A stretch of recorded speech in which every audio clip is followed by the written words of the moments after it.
Carson Price for Wednesday, April 22nd, 2026, presentation of Bet365. Check out Bet365's 3-goal early payout. When your team goes up 3, you get paid. It's that simple. Download the app today. Must be 19 plus. Please play responsibly. Matt Sakaris, virtually alongside Blake Price. Mike Rogerson, all his Junos hitting switches, conducting things with intern Elijah Ford. More on him later in the program. Blake's coming to us from Toronto, where he is calling the TFC match tonight for Apple Television. And will be back with us here later in the week. And we're coming to you from the Pacific Toyota Dealer Studio here at the historic Wall Center. Visit shoptoyota.ca. Visit your local Pacific Toyota dealer today. We'll start with the daily poll question. What kind of GM do you want the Canucks to hire? Experienced or first time? You can vote at the Sakaris and Price X and YouTube channels. And Blake, we've sort of been playing footsie with this topic for the last few days. JPAT with an impassioned plea for an experienced general manager on our Monday program. We've been talking about, the new blood, the new breed. Of course, oftentimes more data-driven analytics folks who are permeating NHL head offices these days and working their way up into the GM chair. Look no further than Sonny Mehta in New Jersey. But the reports are the Canucks are looking for an experienced hand after 4 consecutive general managers, Nonis, Gillis, Benning, Alvin, who had not served in the role. So, talk to me. What kind of GM do you want them to hire? It's important to note as well that it's not necessarily an age thing here. Like there's veteran guys that are older that are first, like Laurence Gilman, for example.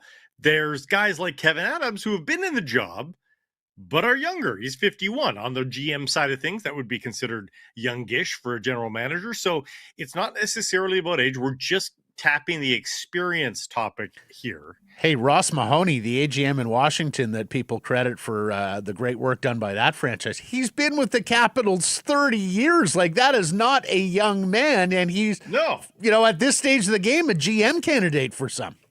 Yeah, so I think the age thing is interesting, and not from an ageism standpoint, but just like young and old presents a different lens often. So I think that's an interesting topic to discuss as well. But we're just talking experience. Again, I think you can generalize and say if you're a first timer, you're probably younger, but there are exceptions to the rule. All that being said, I don't think experience in the GM chair, Matt, to me is super important. I think world experience, seeing some stuff, being around it. Like, for example, and we're going to talk about Shane Doan being entered into the chat. Shane Doan has very limited experience in a front office, period. But he's sort of been a bookish guy that is. What's the example? He's a bit like Roberto Luongo, I think, where you just think he's young, he's inexperienced, but there's a world experience that goes beyond that. And then there's a guy like a Ryan Johnston who's younger as well, 49 years of age, and he's just been around the office now for a long time. So I don't know that you call him inexperienced. So I guess I'm okay with a first timer. I'll go with first timer. I want the person to have something on the resume, but it doesn't need to be the general manager right role. Understandable. I like you. I'm not going to discriminate against an experienced general manager. That's not going to disqualify them for me because, that would just be foolish. I might have been too harsh on Rob Blake earlier in the week. I know that one list we saw with the odds and the local betting site has George McPhee there. And if George McPhee wants to come home, former Vancouver Canuck executive, right? served under the late, great Pat Quinn, alongside Brian Burke, Steve Tamboli, that whole lot. If George, if the deal is done in Vegas and he's not running hockey on a day-to-day because Kelly McCrimmon is and McPhee's interested in the job, I would be very interested in McPhee. Mentioned earlier in the week, Darren Dreger tells us he thinks Doug Wilson is done day-to-day serving as a general manager, but I always thought Wilson was a excellent GM. I'd be interested if he's interested. But as I've been saying all along, I find myself attracted to some of these first-time candidates. I think what we have seen here, Blake, is a changing of the guard a little bit in the GM's chairs. We haven't really seen that in the coaches' chairs because, boy, Peter DeBoer just got another job. But we mentioned it yesterday. The last 6 Stanley Cups have been won by 4 first-time general managers and guys who have backgrounds that may not have made them GM candidates, say, 15, 20 years ago. But Bill Zito in Florida, coming from an agent background and served a dutiful apprenticeship with Columbus before being elevated. Kelly McCrimmon in Vegas, who, of course, ran a WHL franchise, Brandon Wheat Kings, before moving on to the professional ranks. Julian Brisebois in Tampa, who, again, served a dutiful apprenticeship, lawyer, coming up the Lightning ranks. And Chris McFarland, was Joe Sakic with the GM title, but, Joe's effectively been like a president of hockey operations there for a while. McFarland has effectively been like a general manager there for a while. So that sort of profile of candidate I do find appealing because of recent success, but also because I think National Hockey League front offices need to move in the direction that baseball front offices have been moving for some time, being more data-driven, being a little bit more scientific and thorough than simply the eye test for the guy in the GM's chair. And I was really struck by something Sonny Mehta said, the new general manager of the New Jersey Devils, when asked about his analytics background at the press conference the other day. Now, it's a very long quote, and we're not going to get into it, the entirety of it, but he said, I'm actually glad you brought up the analytics thing, the A word. So I totally understand why I get kind of put in that analytics bucket, labeled as the analytics guy. But it's really funny, I think, if you actually look at my path, my background, even my own path to analytics is considerably different than the typical analytics person in sports, in the sense that I never really set out to be in academia or be a mathematician or anything like that. And he goes on to talk about his poker background and how he talks about, and his trading background, because he was a stock trader as well. And he concludes by saying, you have to understand how news affects things and subjectivity, human emotion affects things. And of course, it's the same. Yes, data does undoubtedly give a huge advantage in hockey in terms of projecting future performance of players. But you have to understand all those same things. The character, the locker room, the culture, the intangibles, all that stuff matters. I want a general manager who can strike that balance, Blake, who has the wherewithal to have the analytics and data discussion, but has not fallen in love with that model and understands that there are human emotions, human failings, frailties, what have you, that also come into the picture when you're talking about team building. Well, so I voted first time as well. And you have to know where your blind spots are too. You don't even have to be as learned in analytics, I think, as Sonny Mehta is, in order to be a good general manager at this job. You just have to know what your blind spots are. And if you're not as naturally inclined towards the analytics as even a guy like Mehta is, who wants to bring himself down to sort of the moderate grade from his own mindset, have the right people in place and listen to those people. And I think you could say that in an interview with the Vancouver Canucks as well. If you're an aspiring guy that doesn't necessarily have that, those qualifications or that reputation, you can say, but listen, that is where I want to go. I want to learn more about that. I want to be more influenced by that. And I think that you can still come at this with an analytics bent, even if you're not necessarily the one coding the spreadsheets for the evaluation. So I'll go first timers, as I said, but it's on a spectrum. Everything's on a spectrum, and I think there's more than one path to get to a successful GM here, for sure. But if we're absolutely, if we're just narrowing down to these two paths, I'll say first timers are fine. All right, let's get to our top story. Brought to you by Yellow Dog Brewing, Neighborhood Brewing, Foolish Winery. Lists, multiple lists, and add Shane Doan to. This is not the path. And add Shane Doan to one of them alongside Kevin Adams. Elliot Friedman on the Canucks general manager search. I'm starting to hear there's 2 to 3 lists. There's a Rutherford list, there's an ownership list, and there might be another one. More on the lists here in a second. And you may be surprised. I'm not going to give a full-throated defense of multiple lists, but I'm going to see if I can add maybe a little bit of explanation as to why there would be multiple lists. But the news today, the Canucks have asked the Toronto Maple Leafs for permission to talk to Shane Doan, who is an assistant in the Leafs front office. Of course, some of you might be old enough to remember when the Canucks courted Shane Doan as a player in his free agency days that one summer. Took him to a nice dinner, I believe on Alberni Street there, and last couldn't get his name on the contract. 2021, the Arizona Coyotes, of course, the franchise which Shane is most identified with, sadly for him, hired him as the team's chief hockey development officer. He served in that capacity for a couple of seasons before the Leafs hired him as a special advisor to the general manager. He has also worked with Hockey Canada in an executive capacity at a number of levels, including the Spengler Cup. Blake, I know you've called some Spengler Cups. And Shane's been part and parcel of putting together teams, even coaching at the Hockey Canada level. Look, Shane Doan was a fantastic NHL player. I think Shane Doan's skill set goes beyond just good hockey player.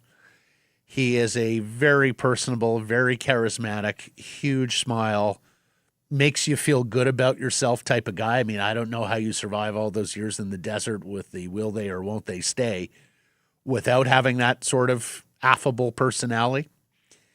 So I do think he might be able to solve some of the big Canucks issues at the moment. Number one, inspire market confidence in this rebuild. Number two, smooth over and get back into the better graces of this community, even apart from on-ice results. And I will also hand it to Shane Doan. There are people of his stature in the game who aren't going to accept entry-level positions, so to speak, and simply want to be named as a president of hockey operations or a general manager because of their... Yeah. I mean, there's talk in Toronto that if Matt Sundin is going to uproot his family and move to Toronto and work for the Leafs, it's got to be a position of gravitas. Well, I really like Matt Sundin. I covered him as a player in 2 markets. I think he's a sharp guy, but he's not qualified to be the president of hockey operations of the Leafs or the general manager. Hell, you could say the same about Trevor Linden when he was hired here by Canucks Sports Entertainment. That was another crisis, and Trevor Linden, of course, beloved in Vancouver, he was going to put the bloom back on the rose. So, look, I'm interested in Doan. I don't think he's a slam dunk by any means. But, of course, the other question is, would it be Shane Doan with someone or Shane Doan alone? Talk to me about Doan. Well, I like Shane Doan a lot. I think he could be a useful club in the bag, but I would phrase it like that. Like if you're telling me it's Shane Doan and Brandon Pridham or Shane Doan and Sam Ventura, okay, I like that package. Shane Doan is, I think the Trevor Linden comparison is a great one.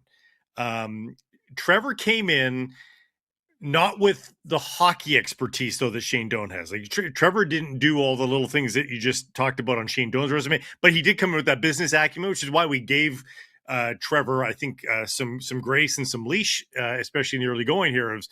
He had already built the fitness empire, and he'd done a bunch of other stuff, the real estate stuff that you're like Trevor Linden knows how to dot an I and cross a T. Like, there was some credibility there. And I think Shane's got that to some degree, but in the hockey milieu, so even more so. But this sounds like a two-body problem now rather than a singular. Well, especially if Rutherford is leaving after the draft. But yes. Mm-hmm. Yeah. And the other thing I don't think that's a bad idea. And the other thing we should credit Trevor with, Linden was smart enough to know what he did not know.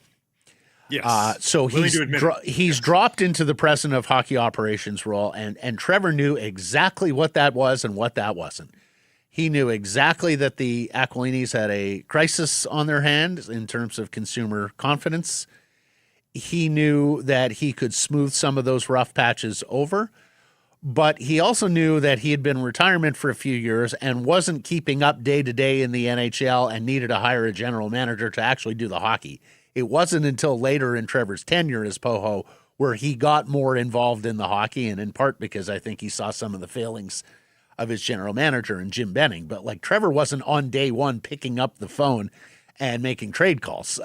He knew that wasn't his jam at the time. Doan's been a little bit more day to day in hockey, so we should give him that, and I think that would be a distinction between them.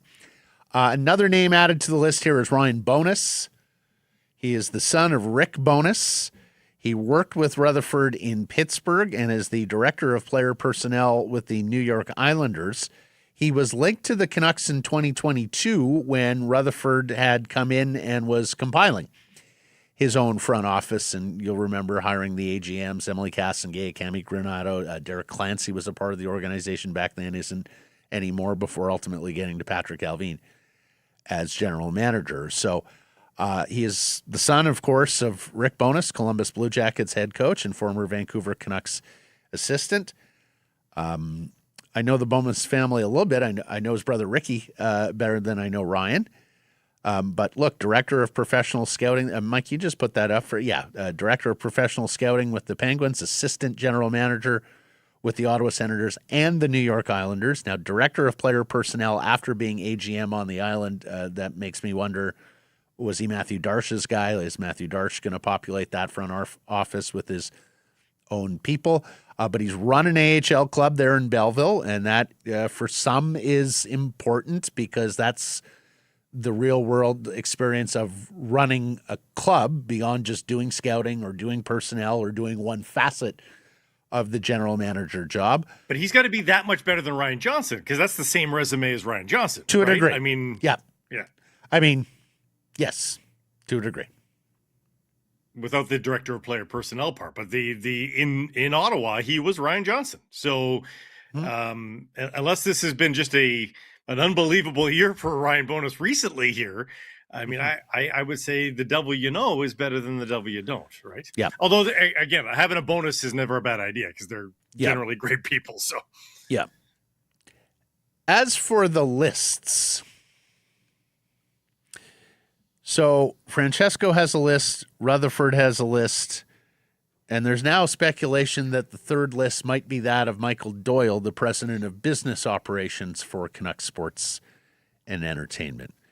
Now, background here, Jim Rutherford and Michael Doyle do not get along. They have not gotten along for some time. Michael Doyle has done very well by the Aquilini's. Of course, ascended into this role with the Canucks based on his work at the family's Top Table restaurant group, which was quite successful. And the other thing, and I mentioned it last week as Rutherford was going through his press conference, Blake, and with the bookend thank yous to the fans and whatnot. So a season ends, Francesco's getting a report from his top hockey guy and his top business guy.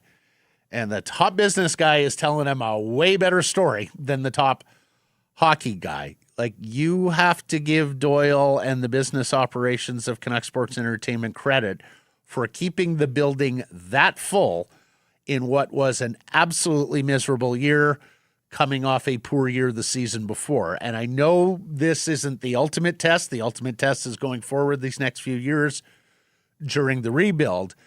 But if you wanted to construct an argument that Doyle is starting to feel more clout in the organization because his side is performing so well and because he's got a more long-standing relationship with the family than does Rutherford or any other hockey operations person, I can understand that. I recognize that may sound a little bit scary to fans that you have a business guy who's now getting involved in the hockey side of things.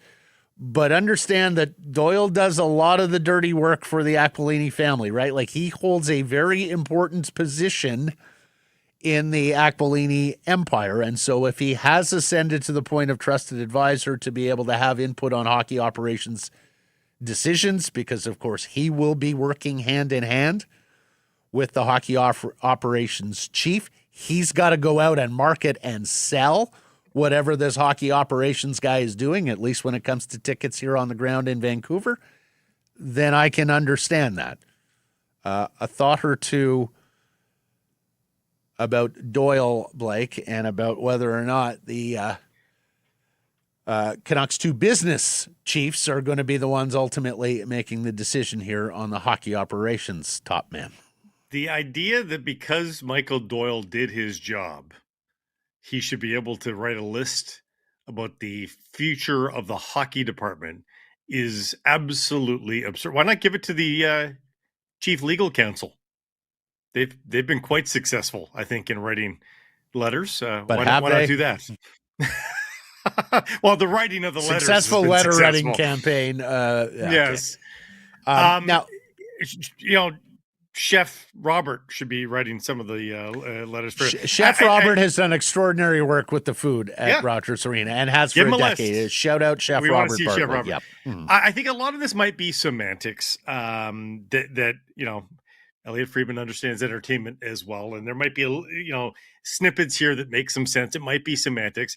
I mean, it stands to reason that both Jim Rutherford and Francesco Aquilini would conduct names that intrigue them, or write down names that intrigue them, and cross-reference them with each other and see if there, what commonalities exist. I mean, if in the background Michael Doyle's chirping and mentioning a couple names, that's fine. But we can get up and close the door now too, I think. Well, as you know, it is Canada. Everyone has a hockey opinion.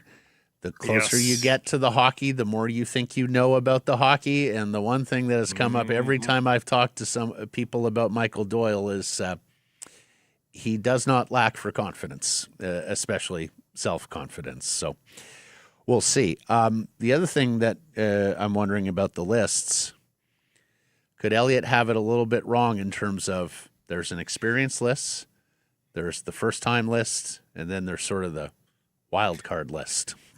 Yeah, and that's the semantics I'm talking about. Is this might be correct in X, Y, and Z way, but not ABC. So that's a good theory there. Of multiple lists now, and I will tread lightly here because I know Mr. Price will be anxious to nitpick this apart, but I don't necessarily think multiple lists is as bad idea and as scary a process as some out there. It would dawn on me that it would be quite natural for the owner to come to the table, having been in the NHL 20 years now, and say, "Oh, I think these guys are interesting." And Jim Rutherford to come to the table and say, well, I think these guys are ready for the job. And that with the two of them in the room getting together on the decision-making here on who's going to be reached out to, interviewed, and all of that, that would stand to reason for me, Blake. That would stand to reason to be a sort of natural process of all of this. Remember, this is a little bit of a disjointed search. And if you want to criticize them for the large macro bad process here, I completely understand that criticism and that argument. But as we know, this is a unique scenario whereby Jim Rutherford is effectively hiring his successor and replacement. He's not going to be here long. So if the owner's name was anything other than Francesco Aquilini, I could completely understand and support being the owner more involved in this search process because of the element of Rutherford not for long for the franchise. So I view it as sort of a natural extension of the greater, more disjointed process above the actual nitty-gritties and semantics of putting together a list of candidates. And if it is simply that, and both parties are willing to look at the other guy's lists and say, I think that's a good candidate because of that. I have my troubles with that candidate because of that. And it is a collaborative process between the two of them where Francesco isn't playing the heavy and overruling the guy with more hockey expertise, then I'm not sweating this process perhaps as much as some, just on the face of it. First of all, you're going to hate this. I don't entirely disagree with you. What we're missing here is, well, the devil is in the details. Because if it is, hey, let's all meet back here with the 10 names that intrigue us most, and again, compare notes and see which names appear twice, then that's fine. The way that it was reported, and again, I don't know, and I'm not saying Elliott's lying or is being inaccurate, but it's just missing some context. Is yes, for sure. It was sort of reported as if there's multiple lists. They're decamping. There's opposition. If there's decampment, then this can't work. The case. That's right. No, but we don't. But that was neither don't said know that nor not said. Yeah. Now, so we don't know. If in fact Doyle has a list, I can tell you already there's decampment because I don't believe Rutherford and Doyle are on good terms. Yeah. But no, that's the thing.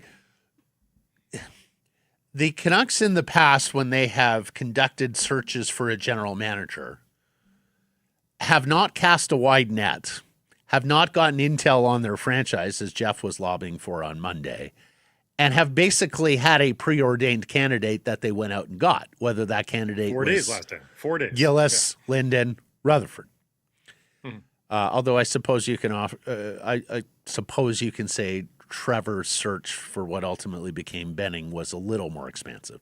But for the most part, it has been single lane, more laser focused on a candidate. So again, if the two lists are a ingredient, an element of what is an actual objective, let's push forward, let's talk to a bunch of people and see who emerges, then I'm okay with it. So long as there isn't a name on each list that is absolutely the candidate and cannot be leapfrog jumped in the eyes of Rutherford or Aquilini, then again, I'm okay with the process here. And so long as Francesco doesn't try to browbeat Jim into his guy and Jim doesn't try and browbeat Francesco into his guy, and you have that sort of collaboration between the two of them, then I can understand multiple lists, and that's something that I can get behind in the context of let's go out and get intelligence on our hockey team from the greater hockey community. And the ticking clock on Jim Rutherford's tenure also adds a little bit of an element to this. If it was just a GM and you knew Jim Rutherford was going to be here for the next number of years, the right process would be the owner, who has his right to be involved in the process. This is the way I would do it. I would invite the president in, we compare our list, blah, blah, blah. And I'd be like, tell me why we shouldn't do this guy, give me your opinion. And ultimately, you let the president convince you why person X is the man for the job. That's the way it should go. But it is complicated because Francesco Aquilini is his own person. It is complicated because we know Rutherford has got a ticking clock, most likely 2 months and counting here. And how much, and if it is 2 months and counting on Jim Rutherford, do you actually value his feedback as much as you normally would if you're Francesco Aquilini? Yep, good point. Normally you'd go to the wall with whatever your president's saying, but now he's on his way out. Well, and he's failed. He's not here. And he's failed you and done a terrible job over the last 4 years. So I can understand if his voice doesn't resonate as much with Francesco as it once did. The other thing is, Francesco is second-generation wealth. They tend to hear a lot of yeses. They tend to get their way. They tend to have pretty good confidence that they're going to make the right decision. And, if I don't, I can just pay to fix the problem. Although you do wonder whether there's a breaking point on whether he, if he's done paying for all the mistakes he's made in stewarding the Vancouver Canucks. One last bullet point on this greater topic, Blake. Okay, so if the reporting is that Jim Rutherford supported Ryan Johnston as candidate, but ownership is not so sure, let me paint you a world where Ryan Johnston is named general manager of the Vancouver Canucks. Would you think that, they didn't get the guy or couldn't get the guy they wanted, and so they settled for Johnston? Or could you get to a conclusion that, no, they actually hashed it out, went through external candidates, and Ryan Johnston was just so much the better guy internally that they gave him the throne? Never say never that that's the possibility. I would put that down my list of the reasons why he ended up in the throne. One of them would be they quote unquote settled or came back to him. The other one would be, no, we like him, but he's not going to be the ultimate guy. And we're going to bring in Ryan Johnston. He's going to be the GM, but now we're also going to look for a president to replace Jim Rutherford. I could also see that as another path as well. And then that sort of mutes the not distrust, that's too strong, but the trepidation you might have over Ryan Johnston's qualifications would be muted if you knew there was another guy with more experience coming over his head as the POHO. I'm with you. What are you drinking today in Toronto? Oh, I can't. They don't serve it here. They don't have Yellow Dog at the hotel? Oh, my gosh. No, they don't. You got to fix them, Blake. They certainly don't have the fun of a Yellow Dog Spirits Freezy Vodka Soda Mix Pack. It's your new summer delight. Nay, I say spring, because the sun's been out so much here. Cream soda, grape, lemon, lime, and fruit punch, an endless flavor train to quench your thirst. It ain't easy being freezy. Go get the Vodka Soda Mix Pack from Yellow Dog Spirits right now. 3 young Canucks wingers have all been named to Sweden's roster for the Fortuna Games, which is a pre-World Championships tournament. Liam Ogren, Linus Karlsson, and Nils Höglander are all amongst the forward group named by Sweden. Now, I saw conflicting information online. I know you're calling some of the Worlds this year, Blake, in Switzerland, right? Yes. So help me out. Is this the team set in stone, or is this just the team for the pre-tournament games and they may make some changes after this tournament? Yeah, even Canada has done this in years gone by when they've had a lot of yeses and maybe not a lot of veterans off the hop that have said yes. So they invite a lot of young players, but the Europeans even more so because they centralize back home. This would be a medium list. I would say there'll probably be some trimming from that list, depending on who gets ousted early here in the first round of the playoffs and any other late commitments. So I wouldn't say it's ironclad that they're on the team, but it's looking good for there to be some Canuck representation at the very least. And honestly, I think all 3 of them would really benefit from it. Benefit from it. Absolutely. Dhaliwal reports Tom Willander was asked but declined. He prefers to train than to play more hockey. And I thought Linus Karlsson was, star's too strong a word, but I thought Linus Karlsson was one of the better speakers we heard a week ago when the Canucks met the media for the final time before going into the offseason. He was asked a question about the season that was and elevating into being a full-time NHL player. And I really like the way he answered it, but I also like the way he articulated the path forward. Let's go back and hear from him. Here's Linus Karlsson from last week on talking about finally breaking through into the NHL.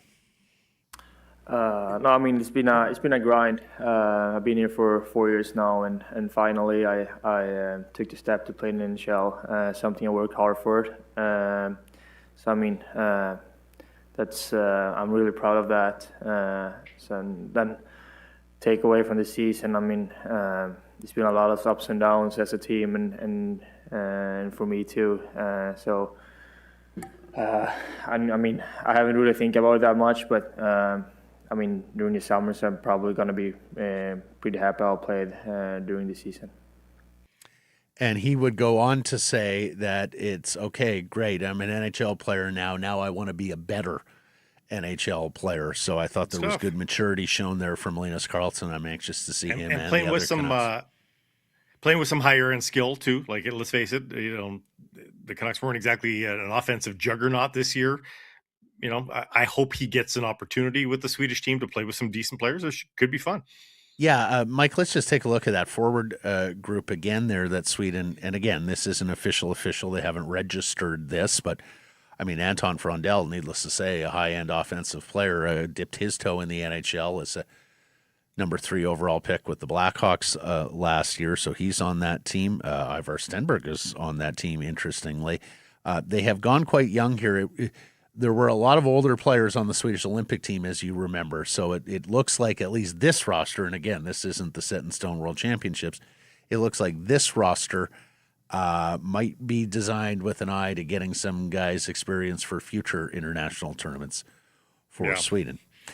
Speaking of Stenberg, let's get to some draft rankings. It was Elite Prospects yesterday releasing their April update of the top 100 draft prospects. They have moved Gavin McKenna into pole position. Ivar Stenberg is number 2. They have Chase Reed number 3, Carson Carrolls of the Prince George Cougars at number 4, and Caleb Malhotra at number 5. The interesting part there, Blake, Keaton Verhoff has tumbled down to number 11 on the Elite Prospects list, which...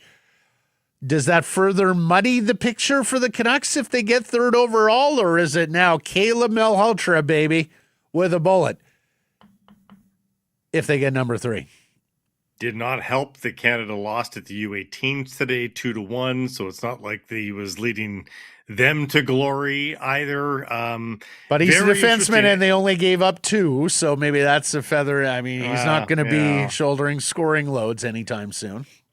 The other interesting thing I thought is the ascension of a couple of names there just outside the top 5, like Xavier Villeneuve, who it's not a name that we've heard bandied about a lot, but if the Canucks fall to 3, names like that might come into the equation. We'll see.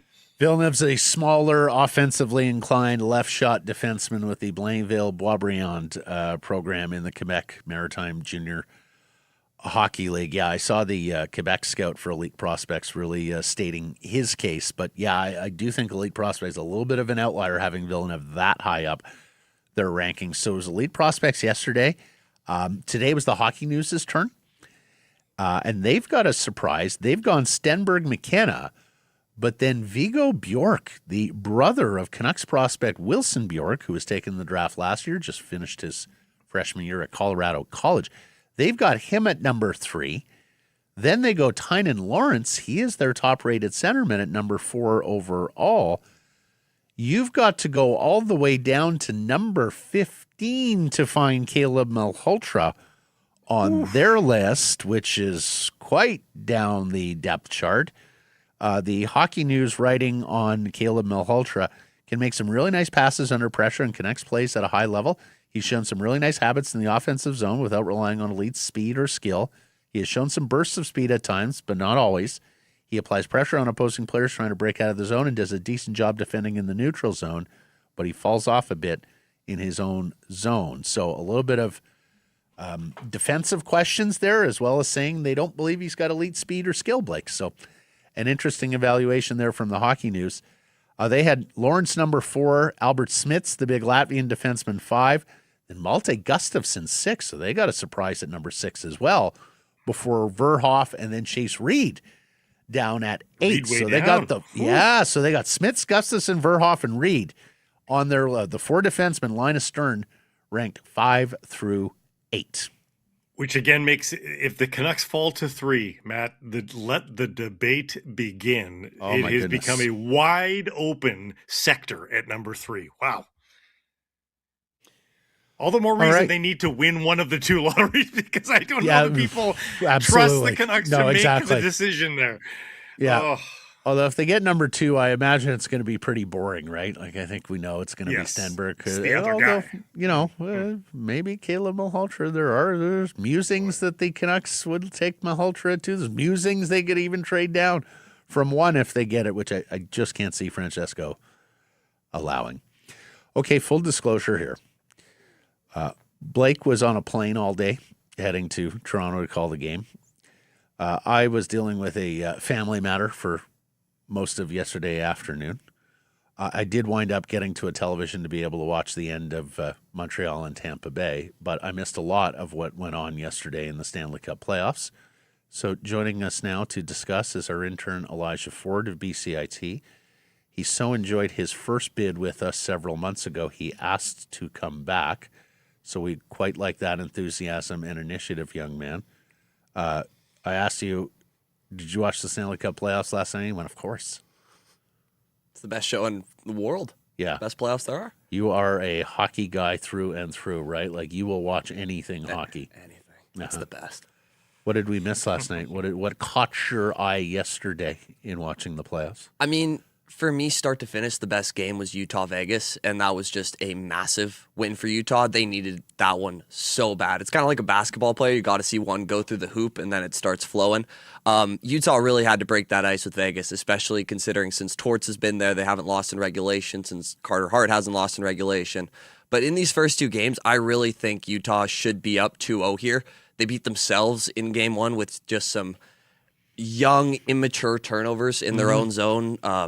Terrible turnover by Uyghur led to Dowd's game-winning goal as a primary example. But in game 1, to my eye, Utah played better. And according to Money Puck's Deserve to Win-O-meter, which is by no means perfect, but they had a 60% in game 1 and then almost 80% in game 2. And that was similar to my eye. I thought the speed throughout Utah's, throughout their lineup, top to bottom, has been the story of their series to me. That and the fact Carter Hart has been playing out of his mind. Yeah. Vajelkima has been good, but Hart has just been on another level. But my big takeaway is the reason I thought Vegas had a bit of an edge coming into the series was because I thought their top-end talent of Stone, Marner, Eichel would be a lot better than Utah's top-end talent of Gunther, Cooley, and Keller. Cooley's looked like the best player in the series. He has been unbelievable. Gunther had that great one-timer yesterday. I've changed my mind on this one. Utah has played better, especially now that Vegas Torts magic is gone. I think they take a couple on home ice here. He whipped that up in 5 minutes, Blake. I said, I need something on the playoffs. 5 minutes. Kid's a natural. Don't blow smoke. Let me ask you this. Let me just say, first Utah Mammoth Stanley Cup playoff victory ever, and first regulation loss for John Tortorella as head coach of the Vegas Golden Knights. Is there a sweep in the first round based on what you've seen thus far? Philly over Pittsburgh, I think, is starting to look like it could go a very, very bad way for the Penguins. They cannot get anything going on their power play offensively. I don't want to call out names, but Sidney Crosby has been invisible. Their top-end talent just hasn't been able to get going, and Philly's been shutting them down. Taking 2 games in Pittsburgh, now going home to that raucous barn in Philly. They haven't been in the playoffs in a long time. Keep an eye on that one. That could very well be a sweep. Second time on the show, he's taking shots at Sidney Crosby. Listen to this. And what I love about it is respect for their elders. He had his prepared bit. He gets thrown a question, and you can't tell a difference between the prepared bit and the question. He also, when he asked me about this, I said, honestly, Elijah, the less said about Colorado and the Kings, the better. He took your sweep question, and he didn't take it down Colorado Boulevard. He knew to take it to the Pennsylvania series. Hey, that was tight. That was very tight. Colorado's been taken to the wall here. Are you worried about young Buffalo after they get hammered by Boston last night? To be honest, not as much as most people are. To me, this series has kind of been like a microcosm of it would be that Team Canada, Team USA gold medal game where Canada was just kind of trying to break that Connor Hellebuck dam for what felt like 60 minutes, controlling the play and shooting a lot, but very few high-quality chances. It feels like that's been Buffalo this series, just trying to break down that Jeremy Swayman dam. And game 1, they broke it just in time. That was in one of the best games I've seen in a very long time. Broke it a little bit too late in game 2 with 2 relatively meaningless goals. But Buffalo is clearly the faster and more talented team between these two. The way for Boston to win is get an early lead, then sit back and smother the Sabres and let Jeremy Swayman do what he does. And he's been the MVP of the series so and far. they're going to get last change going forward here now at the TD Garden. Forget S&T. We might have to call the show PST. This is we're going to bring Elijah into the mix here. I guess it's F. And where did I get T from? I don't know. I was just going to say, and how did you get the P before? Yeah. Anyways, I had to mix it up. Gotcha. Good acronym. Well, actually, not so much. Doesn't make any sense. Also, don't love what it stands for in a general context. I was going to say, Yes. not great. Is Tampa Montreal going to go 7 games of overtime? I would love to see 7 games of overtime in Lightning Habs. I've got that written down that I think this is going to 7. This has been my favorite series so far through 2 games. It's such a fascinating matchup because these teams are so close in talent. Like Tampa has the A+ guy. Kucherov is the best player in that series. But I think Montreal is more A to B+ kind of guys with, Caulfield, Suzuki, etc. Their depth is super similar. Montreal's fourth line has been unbelievable with Anderson, Denault, and Evans. And then Dominic James has made a huge name for himself on Tampa's fourth line. He's just been a huge spark. What a well-coached series this has been. And with that in mind, like you said about the last series, Montreal will have last change for the next 2 games. Yeah. So St. Louis is going to be able to do some stuff there for sure. We talked about Dominic James, thought he might be a gettable center for the Canucks around the trade deadline. He has really upped his lot in life, and another testament to the Tampa Bay Lightning's player development over the years, because they just seem to get players out of nowhere where other teams struggle to turn first and second rounders into NHLers. Anything else, Mr. Price, for Elijah? No, that was very good though, Elijah. We'll have you back. I'm sure there'll be another day where we get distracted. It was quite thorough. Cheers, boys. Thank you. It's Elijah Ford, our intern from BCIT. Mike's never getting him back to do back of the house work. Does this anymore. mean I have to cut all the I was clips going to today? say you're cutting all the you're doing all. He's done now. He's put in his shift. Let's get to our menu. It's brought to you by Greta. Greta, fantastic he's spot. Talent. Yeah, exactly. Fantastic spot to pregame, post-game. You're mere steps from the arena or the stadium. There's another big game at the stadium on Saturday. And it's an awesome spot for your next private party. So if you are planning a team outing, a office outing, a family reunion, whatever the case, check out Greta's got an awesome back room, dedicated bar, screens surrounding you. You got the arcade and all the games, old school games, new school games, and a delicious menu of street food. To book your event, go to gretabar.com. Greta, 50 West Cordova. Let the games begin. We'll talk to Patrick Johnston here on the process of the Canucks getting to this hire, as well as some of the candidates. We'll talk to Rob Williams about some of the candidates as well, and multiple lists with both as well. Cara Gardner Morey is the general manager of the Vancouver Golden Eyes. They got a big win on home ice last night in front of 11,000 people at the Pacific Coliseum. One last chance to catch the Golden Eyes here in their inaugural season. That's on Saturday at 7 p.m. at the Coliseum. They have been eliminated from playoff contention, but they can win the first overall pick. Blake, we could have both Vancouver professional teams with the first overall pick in the draft this spring. That would be interesting. Mm-hmm. And then later in the program, we'll talk some Whitecaps. We'll talk some baseball. Very interesting story in the Daily Hive about places where a Major League Baseball stadium could be built in Vancouver. I mean, it's still pie in the sky stuff, but it's fun. It's fun to muse. We'll talk some Canadian men's national team as well. All of that coming up. Time now for our Bet365 bets of the day. We were both losers yesterday, Blake. So I will go first. I'm going with Dallas to win Game 3 in Minnesota. I just think they're the better team. Hughes is banged up, and Minnesota always seems to disappoint their fans in the postseason. And I'm getting some value on Dallas as well, plus 105. Give me the Stars. So Porter Martone has been quite the story here. I was curious. What's the number for a Porter Martone anytime goal? It's plus 195. It's the second closest odd of the game for an anytime goal. It's Sidney Crosby and then Porter Martone. The guy's played like 6 games in the National Hockey League. What are we even doing here? He's younger than Elijah. I'm going to go with the guy with like 1,700 points rather than the rookie who happens to be on a bit of a heater. It's time, right? Their backs are against the wall. It's time for 87. Crosby plus 190 to score. Tired of waiting for the end of the game to get paid, ready to move on to the next puck drop? That's why Bet365, an official partner of the NHL, has 3-goal early payout. If the team you're riding goes up 3 goals at any point in the game, they'll pay your bet out early. Hockey moves fast, and now with 3-goal early payout, there's one less thing you have to wait around for. Bet365. Download the app and see what early payouts all about. Must be 19 or older. Please play responsibly. Patrick Johnston, next.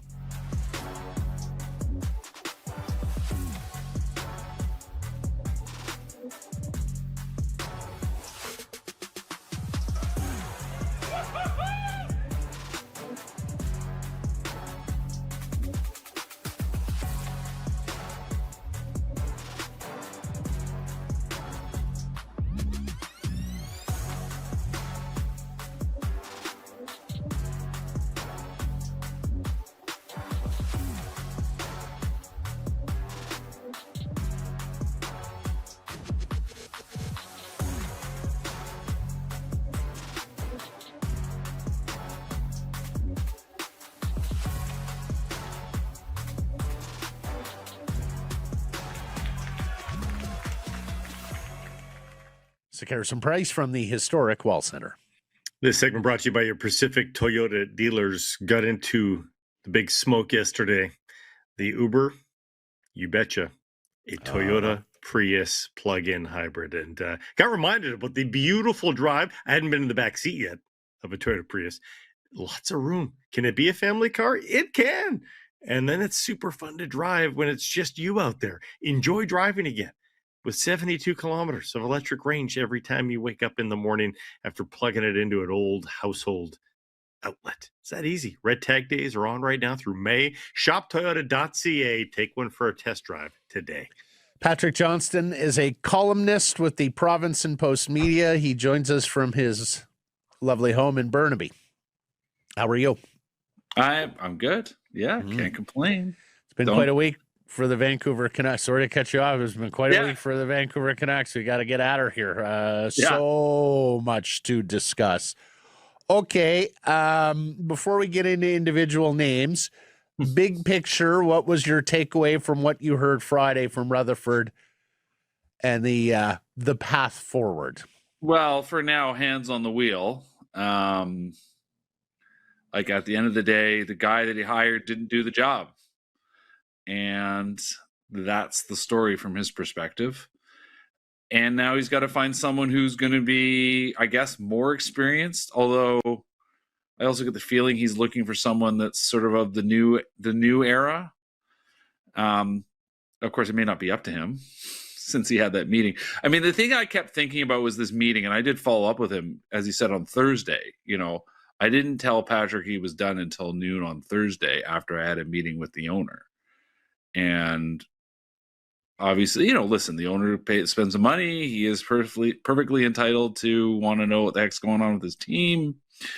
But that was pretty telling to me. And then the way Rutherford just literally put his cards on the table and said, this is what I'm going to do. Leading off with talking to the fans, which no one else has really done, and talking about the process of finding a new GM and openly talking about a practice rink deal that's not done yet, basically saying it's not on. If this doesn't get done, it's not my fault. It was very much a guy saying, this is what I'm doing. And I'm here and I'm Jim Rutherford. Do you believe then that Jim Rutherford had an idea, a plan on how this was all going to go, went into that meeting with Francesco and was basically told, well, if you're not going to be here beyond the draft or beyond next season, you're not going to make the final call on this. I'm going to be involved and you're going to do the spade work. I'm going to make the decision. Is that how you perceive things happened? I mean, I think there's probably an element of that. Sure. At the end of the day, this is Rutherford looking at his future, and like rightly, correctly said, listen, I came here with a sort of a 2-3 year idea, and now I've been here for 4. And it's clear, you look back over the past year, that you can see he wasn't totally impressed with what his general manager was doing. You know, you go back to the Hughes trade. So he's in a precarious spot anyway. You know, the owners brought him in to do the job, and they haven't gotten it done. So yeah, I mean, the fact that he would be feeling pressure here, and as I said, there's this meeting that he openly acknowledged and said, you know, essentially was about, I guess, the future direction and what was going to happen. If you think he was trying to argue for a future for Allvin here, then I don't think you're wrong getting that impression. At the same time, you know, this is an owner who has been very involved in the past, so it's no reason to think he wouldn't be involved now. And I suppose when the person doesn't get what you've been assigned to do done, it makes sense. Of course, we know how this owner is. And is he going to be rational, reasonable? As I wrote yesterday, I mean, I said, listen, do they understand? Are they really focused on a big picture plan? Or is this just kind of going from A to B to C? Because that, to me, is the real worry here. No matter what Rutherford's role is, no matter what Rutherford is being asked to do in the big picture, what does ownership want? Do they want to be what they once briefly were, or are they just going to carry on with this sort of, you know, very simplistic approach of who's going to run the hockey team, which to me is an underwhelming approach. And the process of doing this all backwards and piecemeal is concerning as well. Coach is there. They're not firing the coach right now. They say they're looking for a GM, but Rutherford certainly sounds like he is done. So, like, is it just one body coming in for 2? Do you think there's 2 bodies coming in? And if there is 2 bodies coming in, why are you doing the GM part first? Why wouldn't you go Poho first and then get that guy to get the GM? Like, what do you make of the process? I think the idea is GM turns into Poho. Yeah, I mean, that's my view too. The way Jim certainly described the job as being someone who will be essentially inheriting his role. And if we look back and think about how ownerships operated with their previous management groups, I mean, Mike Gillis got promoted to president, right? Let's not forget that, right? He was the general manager, then he became the president. He got more involved with non-hockey stuff. Trevor Linden was hired as a president, and I guess notionally as some sort of figurehead, which clearly didn't jive with what he thought. And then Jim Benning was supposed to do the team stuff. But let us not forget the whole sequence. I found myself thinking a lot about 7 years Patrick, ago. let me just stop you there. It was a little different. Gillis was the full-on president of the Canucks. Yeah. Business reported to him, and Mike, to his credit, said, Victor DeBonis is great. He can run it. Yeah. Trevor was president of hockey operations. Fair point. But I guess what I'm saying is that, you're true. Anyway, what I was going to say was, let's fast forward to 2018, 2019. Linden's out. Benning is, remember Benning, like there was going to be someone hired over Benning originally, right? And then it didn't happen. I totally forgot that. You're absolutely right. And then it didn't happen because, well, I think we can imagine the political shenanigans, but like, there was, and then remember spring of 2019, like right around now, there was noise about Dean Lombardi and Mike Gillis and all these things, because all of a sudden at that point, ownership didn't know what they wanted. And then they just doubled back on and said, we'll go with Benning and not overspend. Let's just go with Benning. Yes. But also the owner got more involved in hockey at the time, as you recall, and I think he quite fancied that. So you both believe GM comes in and then just does the Mike Gillis and gets both, or the GM comes in, becomes Poho, then hires another GM? I think that's far down the track. Certainly what I walked away. I mean, I know people have talked about different scenarios, but I still think what I heard from Jim Rutherford, and now having talked to sort of seeing what the discussion is happening as it's starting to roll out, as he is obviously talking to people. It's to find, I think his view would be to find, he's always looking for the next thing, right? Like he's trying to find the next person. I know ownership's preference probably is someone more experienced and less inspiring. Whereas Rutherford might be looking for someone who's a little more down the list, but I think in the end, I think what Matt and I are saying is yes, they will find a GM, and Rutherford will be here till the summer. I know some people seem to think he'll be here for another year, but we'll see. And basically, he will guide the next person into their future, and then he will slowly fade away. Mm-hmm. I have a hard time imagining him doing that. But that's. I think it's either he immediately leaves at some point this summer, or it's a slower process over the course of the next hockey season. Yeah. How does Shane Doan strike you as a name?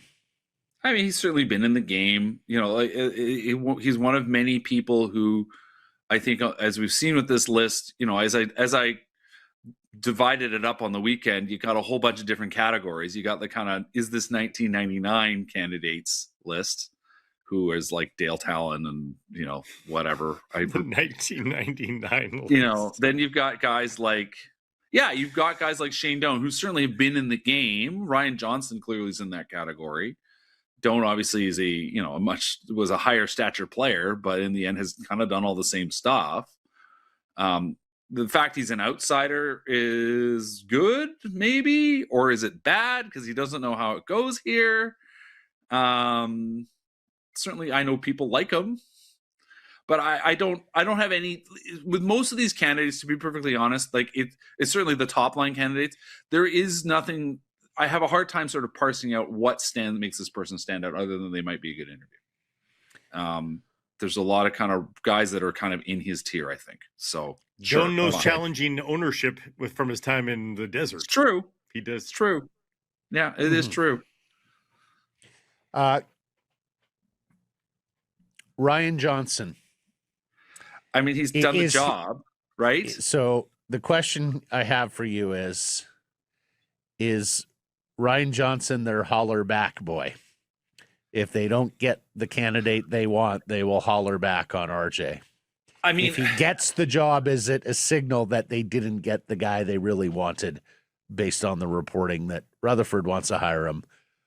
Francesco's not as fussy. Yeah, I think, I mean, I think what you're looking at here is a scenario where, as we know, it is a complicated, to put it kindly, work scenario.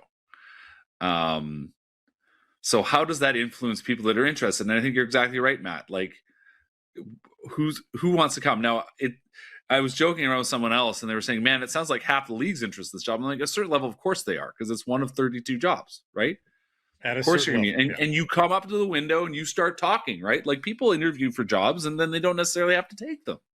I think the question then becomes, if they can't find someone to take the job, I don't want to be in Ryan Johnston's position in that case, because then you're sort of this default guy. And I've always appreciated talking to Ryan. I think he's a smart guy. He's worked all the jobs in the organization other than general manager at this point.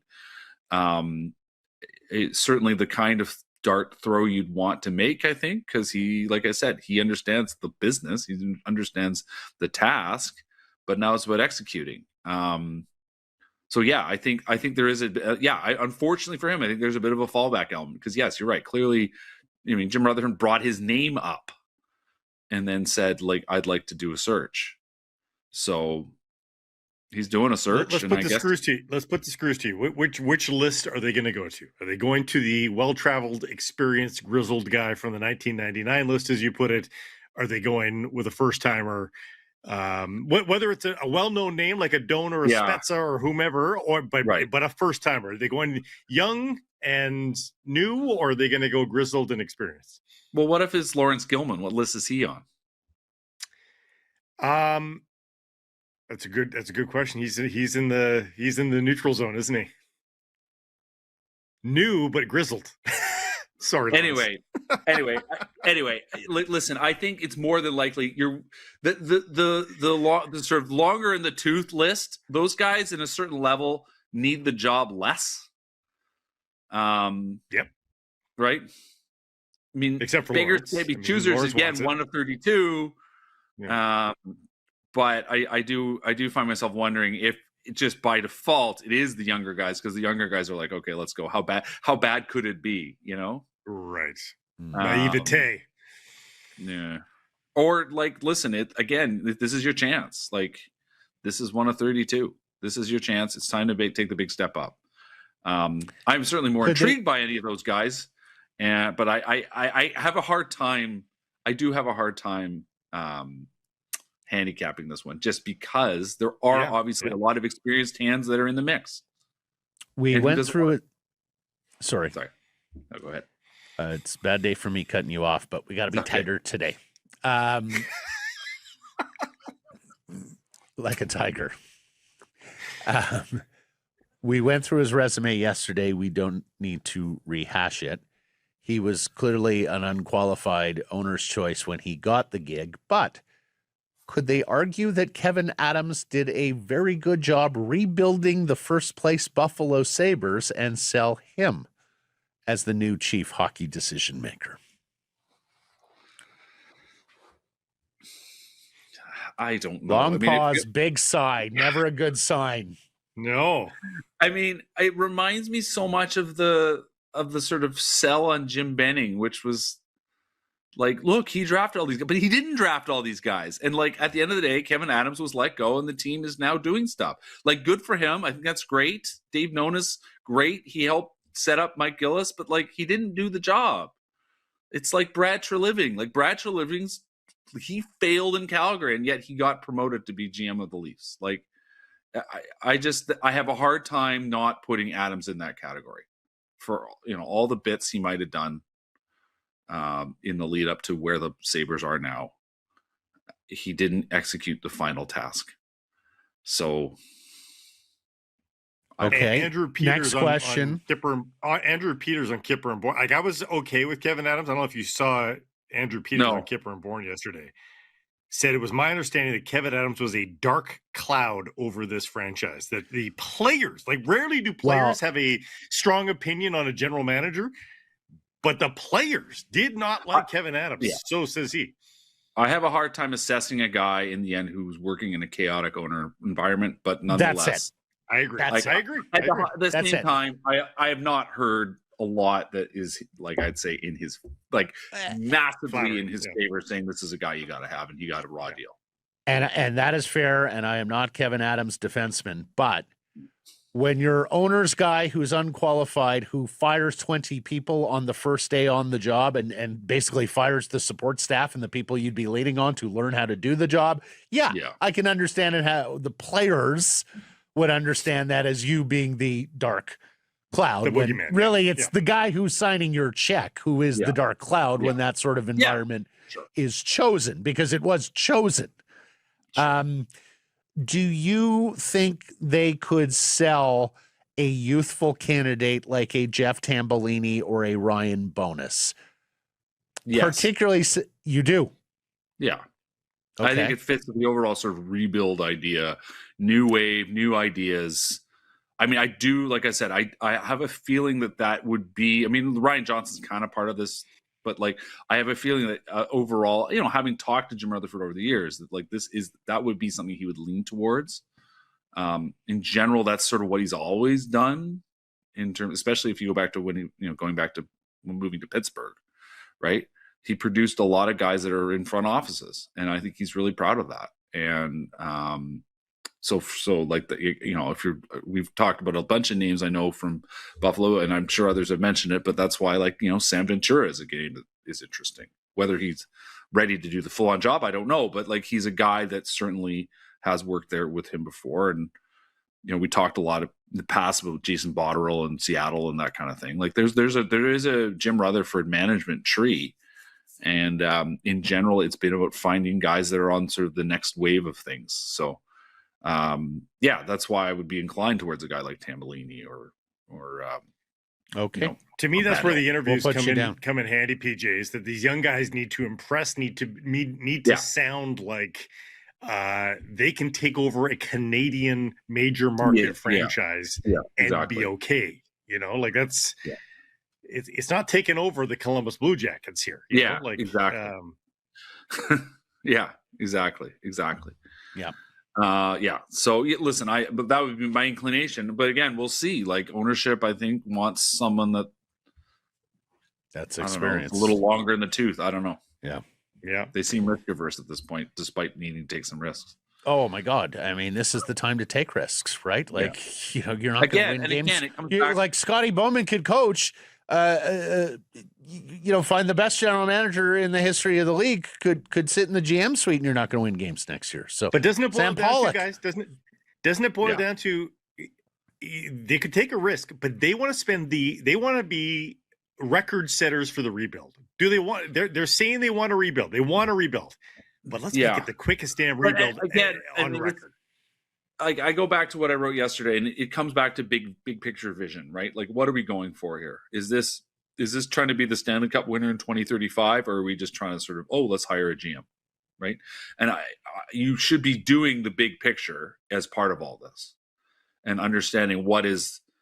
It's not just like Gillis has the 27-page PowerPoint everyone's talking about. I remember when that first came out, I can't remember who it was, but there was sort of somebody going on, so and so had a 90-page, and like the volume doesn't matter. It's the ideas that matter and the vision that matters, and how you get to the destination that matters, and having an ability to be focused and on point and really dialed in on where things are at. And that's honestly is why I'm going to bring his name. That's why I think Gilman is a guy that would be a really interesting option here, because he was involved in the last great window here, and they were ahead of so many things, right? They were leading the way. They were a franchise that was held up as leading the way into a new era. Now, they were perhaps mocked a little bit at the time for things like sleep doctors and focused on recovery and sports science, but everybody does that now.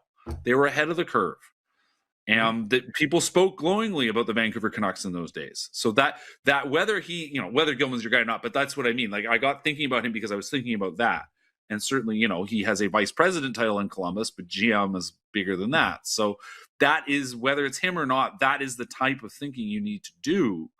And that needs to be someone who's actually has a clear, coherent sense of it, not just a bunch of buzzwords. That's the other thing in all this, right? Yeah. Well, we've talked about Laurence solves a couple of their problems immediately. Number one, market confidence, because people here know him and like him. Number two, he smooths out all the warring you're doing with your local media. And I'm not sure if they have come to this conclusion yet, but it's a lot easier to go through a rebuild when you have the people who cover you on board and are understanding the process, as opposed to when you choose to have a hostile environment with them, which has been the Canucks' choice here. And also knows what the honestly deal with ownership is, and has a relationship with Michael Doyle all this stuff, right? Like there's a whole run of boxes that he ticks off. Yep. Thank you for this. Until next week. Always, guys. Sekerson Price from the historic Wall Sitter. And this next spot brought to you by our friends at the Nation Network, because it's your ultimate playoff headquarters. From expert shows, deep dive articles, live social updates, analytics, fantasy insights, epic goals, big hits, game-changing plays. They've got you covered. So tune in to the DFO Rundown Daily, the Sheet with Jeff Merrick Daily. They are covering the playoffs writ large on a daily basis. And we're going to talk some playoffs too, but of course we always keep it Canuck. And joining us to do so is the national sports editor of the Daily Hive and its Offside Sports vertical, Rob the Hockey Guy on Twitter, Mr. Rob Williams, back here with Sekerson Price. How are you? Doing great, guys. How are you? Yeah. Good. So last week, Rob, we had what I viewed was a 20-plus minute fascinating discussion on the case for Major League Baseball in Vancouver. And, well, the audience didn't find it as fascinating as we did. So we're going to talk hockey here. We're going to talk lots and lots of hockey. Which I think is indicative of the baseball viability. It might be a little bit of a canary, perhaps. Guys, I checked the YouTube views as well. I was quite disappointed. So okay, he's checking his YouTube views. Listen to this, Rogerson. We got oversight on his YouTube. Oh my goodness. He is checking his weekly performance on YouTube. Okay. Sure. I checked the comments. There was a couple weeks Where ago. do you find the time? just got to make sure I'm keeping on task here for the people, So like, that's good. You somebody are a I voice think for in the the people. comments was like, this guy goes, ooh, and I was like, all right, I guess I stumbled that day. Okay. We're going to make it easier today. Yeah. I am going to give you rapid fire Canucks general manager candidates. You give me your 2 cents. We'll start with the new names today. Shane Doan. This is not going to make for great podcasting. But I don't know that I necessarily have like the strongest feelings on the guys that haven't been the top dog in the organization. Shane Doan, fine, but pair it with someone that has done the job before. So my overall feeling on this is like, give me somebody with experience and give me somebody that's really, really smart. Okay. You want two people. Maybe. So how about Kevin Adams has done the job before in Buffalo? Your thoughts there? The part that I don't understand on that is the whole vibes part. Why did they start winning immediately after they fired him? It doesn't really make any sense. He was GM there for 5 years. The team eventually turned it around. I don't know. In my gut, it's a no. But at least you get somebody that's been through it, right? Like even if he made mistakes along the way, you'd hope he would have learned from it. So you can explain away why it was why it was, but there's only been 3 or 4 true dumpster fire scenarios in the league over the last few years. Why would you go and shop at another of the dumpster fires? As you try to put out your own, it doesn't make a whole lot of sense. I know they're doing well now, but you'd prefer if there was a little smoother trajectory from, dumpster fire to winning the division. And then also in the back of your mind is, what if this team is like the 2024 Vancouver Canucks? Like, what if this is a bit of a mirage and they've had one nice season? So, I think there's some red flags there, but I can also see why people might want to give them a chance. That makes sense. Any of the young guys jump to, like, have you gone down the rabbit hole on a Sam Ventura or a Brandon Pridham or whomever that catches your eye? Again, I don't have the strongest takes on these really, other than the conceptual is like, I don't get, like, keep me away from Marc Bergevin. Just reckless. I thought he was a bit reckless in some of his moves in Montreal. I don't want to have somebody that was put in a position where they should have been rebuilding and they were taking shortcuts left, right, and center. Like, don't give me a guy like that. But yeah, I think it was Drance that said this on recently. Like pair a great talker, hockey guy with like a super nerd that just knows all of that. To me, like, that's the winning combination. Like, get somebody that, and I think it is important to have a president of hockey ops to manage up and sort of insulate the GM from ownership. If you find that balance and have the right theory about going about this rebuild, to me, that's the winning combination. All right, so an experienced hand who's good in front of the cameras with a super nerd doing the background and the actual hockey stuff. Brad Pitt and Jonah Hill, come on down. Right? That's basically it. Yeah, give me that. I mean, it worked for the Oakland A's, sure. By all means. Ryan Johnson, Rob, are you a Ryan Johnson guy? He is a first-time guy, but of course he's been in the organization. We've gotten to know Ryan a little bit. I mean, it doesn't sound like he's their first choice, but give me the case for Ryan Johnson. Yeah, I mean, everyone you talk to seems to speak glowingly about him. Seems like a smart guy.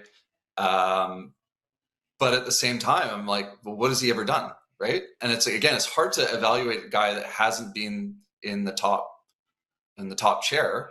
I guess how much credit do you give the GM of the AHL team? Like, ultimately, many of those players are given to him from the NHL club in other trades and draft picks and whatnot. So I don't know that I really hold that in like super high regard. I mean, it's a nice to have, but otherwise he's learned under one of the most dysfunctional management groups of the last decade, right? So, if I were, I guess in that respect, I don't see like what's on the resume that really blows me away about Ryan Johnston, other than the anecdotal stuff where people, seem to think he's a really bright guy and obviously had a long playing career and has at least, paid his dues. I like somebody like that more than someone that's just going to, I know the Toronto Matt Sundin talk, that strikes me as kind of another Trevor Linden thing, where you get somebody that's completely out of the game, hasn't worked in management anywhere, and then all of a sudden you put them in the top chair. I don't love that idea. I think you do need to pay your dues and do some learning. But do you want the guy that learned under the Vancouver Canucks organization, or do you want somebody that came from like the most well-run organizations in hockey, know what that looks like, and try to build that here? To me, I would lean more towards that. How do you feel about the process here, Rob, with Rutherford effectively hiring his own successor, or at least consulting on the hire with Francesco of his successor, and the revelation yesterday from Elliot Friedman that there are multiple lists, that Rutherford has his own list, Francesco has his own list, and there might be a third list as well? The multiple lists, it seems lunacy, unless it seems lunacy, I think, no matter which way they're going. Because I'm trying to theorize, well, why would you have multiple lists? It doesn't make any sense to have multiple lists for the same job. Like you got one person. I mean, has anybody ever done that for when you're, when I'm hiring a sports writer, we don't have like 3 different lists from 3 different people. It doesn't make any sense. You collaborate. Yeah.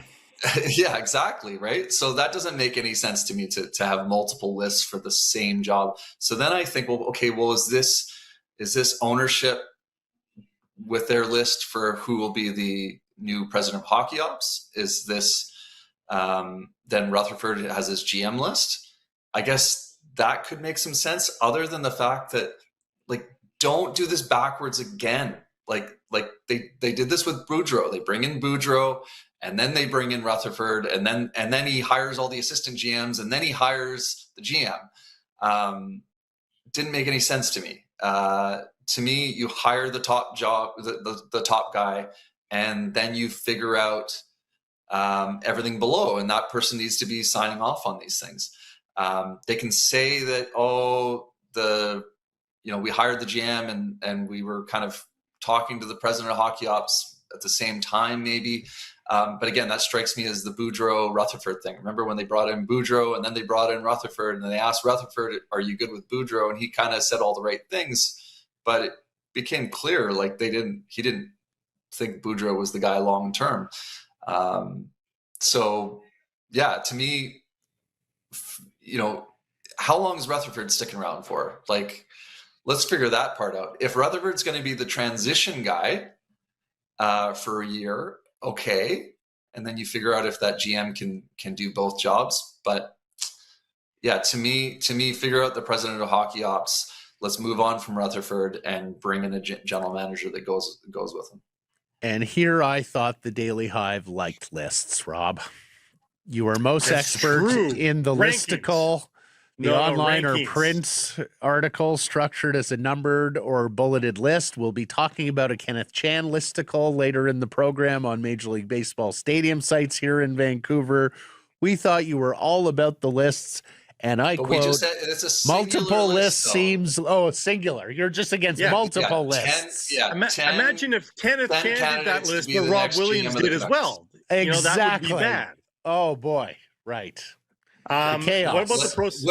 Keep the list to us. The Canucks could don't stay in your lane, right? They're mowing your lawn for sure. What about the process of Adam Foote here? It seems there are indicators that the Canucks might be sensitive to fan approval these days after the way that it has gone the last little bit. And I don't think people like the process that's happening here with Adam Foote still around. And B, I just don't think the fans want Adam Foote back as head coach. They've said the GM will do the bidding here. Is there a chance they change directions on that, do you think, and just say no? I mean, there's just no reason for that. No, I mean, I think it's logical that the GM would pick the next coach. It just doesn't make any sense for me to keep Adam Foote as the coach. Again, if you were looking at resume, other than the fact that you're already paying him and like, okay, we'll just keep paying him.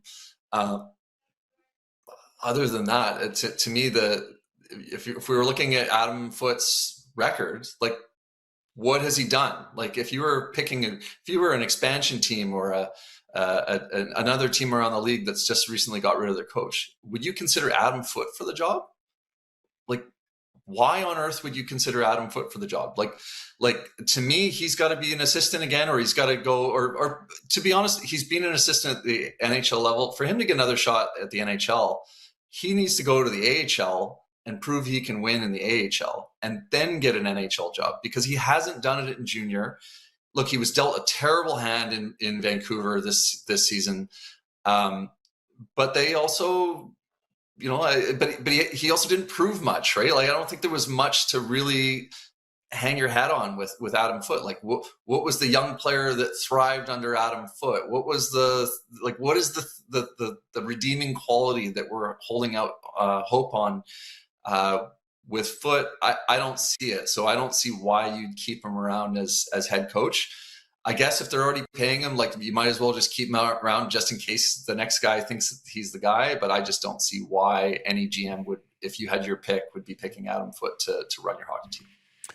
100% with you, Rob. We got to cut it short here today. That's another thing I learned from the Daily Hive. Shorter is better, except I've got to leave time for Kenneth Chan's opus on the Major League Baseball stadium sites later. And there's only 13, huh? Kenneth only 13, dug up 13. I thought you told me last week 7 was the sweet spot number for the listicle. Chan's doubling that up on his sites. Ken doesn't do short for his articles. Here's the long ones. Ken is special. Ken is special. Okay. Yeah, Ken does the deep dives for us. So you got to get Ken does what he wants to do. Right. Okay. Yeah. Daily Hive, urbanized, and dig in. Yeah, or they go deep on those. All right, I'll set aside a few hours this Sunday. Thank you for this, Rob. We'll catch you up next week, my friend. Thank you. Sounds great. Harrison Price from the historic Wall Center. The Vancouver Golden Eyes were chasing a playoff spot down the stretch of the PWHL season. They have been eliminated, but that hasn't stopped their competitive fire. A third straight victory last night, 4-3. They beat first place Montreal at the Coliseum before 11,000 people, too. And they lead the gold plan for the first overall pick in the upcoming draft. The season wraps Saturday at the Coliseum. And joining us now to discuss the inaugural season in the PWHL is Goldeneyes GM Cara Gardner Morey. Cara, thank you so much for the time. Most appreciated. Of course. Well, it's a heavy lift getting a team up and going and on the ice, let alone making them competitive. Tell us about your season. Oh, the whole season. Gosh, it's been a roller coaster. It feels like it's been 2 years long and 2 weeks long at the same time. So the biggest thing for me is just the city of Vancouver and the support of the fans. That to me has been the most incredible. Like they're showing up, wins, losses, ties, everything. Like the fans have been the best part of the whole experience, just seeing the way they've embraced our team. And the digs are pretty good too. There seems to be a lot of hockey fans in this community. They're loving getting back to the Pacific Coliseum, seeing the Reno and reliving some of the memories in that barn over the years.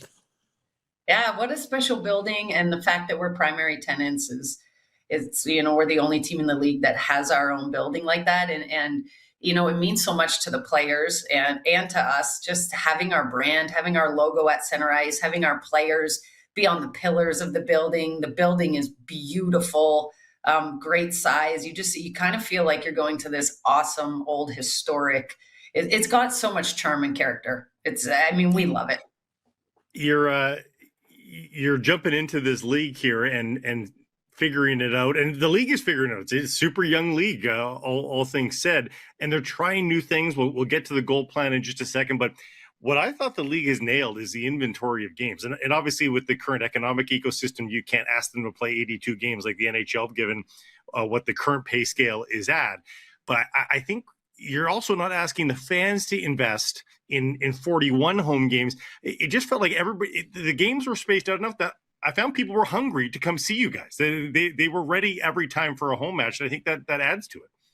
Yeah, I would agree. I love the 30, probably maybe 40 would be the sweet spot. Like around 20 home games would be awesome. And I think we'll grow to that as the league continues to grow. But you're right. It's a manageable number. You don't get bored of seeing the same teams playing each other all the time. So I think you're right. It's a sweet spot right now. The fabulous stories on your roster, including Jen Gardner, the local player rising to the occasion, especially recently. It must warm your heart to see some of these stories come in a non-playoff year, but you still there's a real glow up here for some of your players. Yeah, and they know, obviously they're a little disappointed in the ending of the season, but they also know that they're building something, and that culture and tradition and they're doing the flying V and the fans are loving it and they're building all that. So while the outcome of the season and playoffs is really disappointing, I think they do know that they've created something really special, and to be a part of the team that builds that culture, that builds these traditions, that has these experiences with the fans, it's pretty special. You mentioned the Flying V celebration. We have some video last night because we saw it again last night at the Coliseum. Cara, where did all this well, we know where it originally came from, but tell us about how this happened with your hockey club, because the fans get a real kick out of it. Well, I got a kick out of it. The leadership group really came up with it. I actually don't know which player maybe had the idea, but I remember I was like, oh, what are they working on? They were still on the ice after practice early on in the season. I was thinking, oh, maybe it's some power play reps or whatever. And they're out there practicing this Flying V. So it was kind of funny, as I was like, oh man, it's something they wanted to do for the fans, something that they thought the fans would really appreciate, to give thanks back and show how much they appreciate the support. And it is, I think it's cute, it's fun, and I think the fans love it. I wanted to just talk about the joy again. I worked in the women's game a little bit, so I got close with Tessa and Carla McLeod, working with them on the TV side for a bit. They're ridiculous, silly people, and I love them to bits. But just watching the players do the Flying V, there's still a joy. They haven't been jaded, your players. I don't know how we keep that for the next 50 years of existence in the PWHL when it gets to be big business. We all hope, but that's what I think people are feeding off of, is they see that there's actual joy still in this league. Yeah, I mean, they see the joy from the players. The fan experience is different than a lot of other sports. Yeah. I think that people really have fun when they come out to our games, and the atmosphere is really positive. Even the other, weirdly, it was a whole Montreal suite next to me last night, and there's no anger. They're cheering for their team, we're cheering for our team, and everybody's happy. They just want to see good hockey. I mean, they love when it gets physical. They love the aggression in the game too, but the environment in the stands is really, it's happy, it's joyous, it's celebratory, and that's what makes the game so fun. Okay, let's get to the gold plan, because without the gold plan, might have been a GM in the suite rooting for a loss and the first overall pick last night. Instead, you're rooting for a victory, and so are all your fans. Explain the gold plan for those who are unfamiliar. So the gold plan, this league is very, very creative in the way they approach a lot of things. They're willing to think outside the box, and I think that it's what makes the league special. The gold plan is, once you are officially eliminated from playoffs, you start to acquire points based on wins. And whoever ends up with the most points at the end of this gets the first pick. So where it got tricky is we faced Seattle back to back. And if we had a loss the first game, we could have started acquiring the points. But that also tells you how much the players care about their own team and their own game in their own city. One could wonder, should we have thrown the first game against Seattle and then start building points earlier? But these are professional athletes. They're competitive. They want to win at all costs. So they're going to try to win every single game. And now if we continue to win, we hopefully end up with that first pick. But it leaves a lot of incentive to not tank at the end of the season. So once you're out, it prevents a lot of teams from just tanking the rest of the year. So incentive to keep winning. Yeah, and Seattle's got 2 games left. You guys have 1, so we'll watch that race. Is there a clear-cut number 1 pick, Cara? Like, do you know who you'd be taking if you got the first overall? I mean, I think there's a clear number 1 forward and a number 1D, and then you have a player who can play both. So I think you showed KK Harvey. She's definitely a strong contender for it. She'd make every roster better, but there's also some other players. It is a very top-heavy, strong draft class, meaning like the top 10 picks are quite strong, but, there are definitely some front runners. Well, I was going to ask you because they do want to expand eventually. Who knows when? But the league wants to get a little bit bigger. I'm sure you guys would love to get a little bit of Western help to lower the travel. Do you get a sense that the players are coming to support that? Because I don't think anybody saw a downgrade in quality of hockey adding you in Seattle this year. But Of course, there is a limit. There eventually you get to that line. How close are we to that line? I mean, it's such a great question because there's all the players that are in Europe still that I think would want to come over as our league grows. So we definitely will expand. We will expand this year. I'm not sure how many at the moment or what it's going to look like, but to me, the expansion is so exciting. It just means that people want more teams. And every time we do a takeover tour, the chants in the stands are, we want a team, we want a team. The entire arena is chanting that. So it's super exciting. I think expansion is awesome. And I mean, we're going to find players. They're out there. Some players had to retire a little bit early that, have been kind of over in Sweden trying to play that could come back and play for us. And again, with COVID in the 5 years, there's still a strong college classes coming through. So with with an expansion draft, right? And with all the players league-wide on expiring contracts, how much roster turnover do you expect this offseason, Cara? How busy are you going to be?